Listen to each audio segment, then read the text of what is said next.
2 weeks ago, we reported about the state of Illinois ending cash bail. There's another update out of Illinois. Now, Illinois police officers no longer have to be American citizens.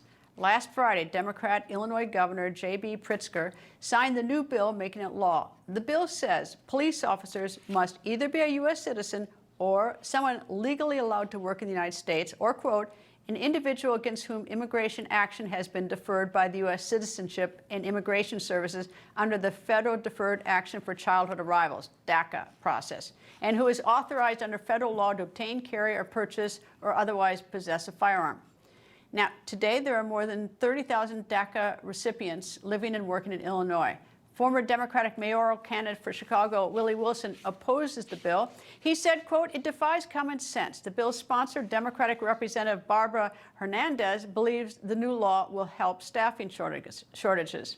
Hernandez also considers the new law, quote, a natural progression after the federal decision in 2021 allowing certain undocumented immigrants to work in healthcare and military roles.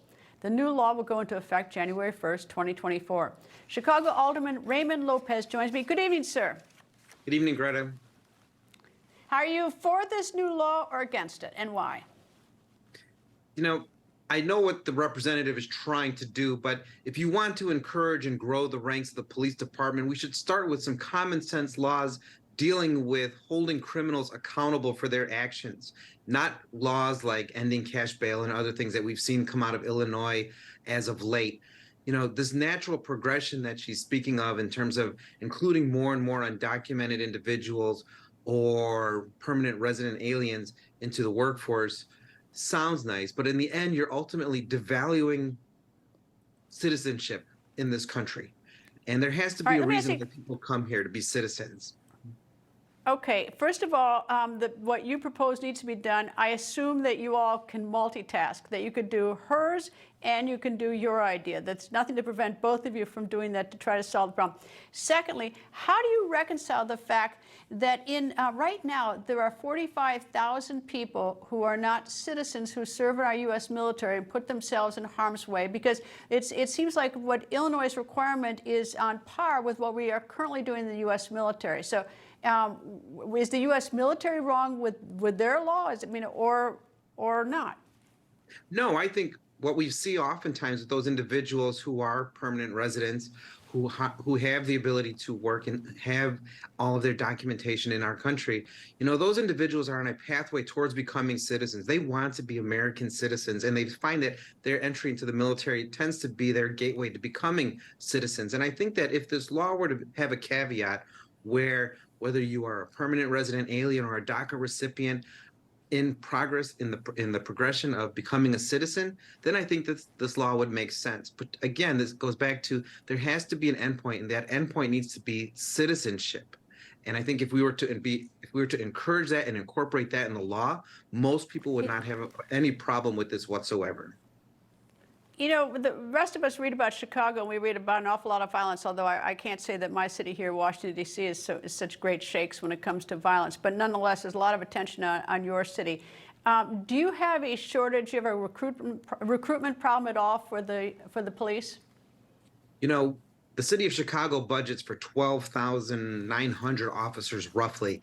And currently, at any given point, we are short 2,000 officers in a day.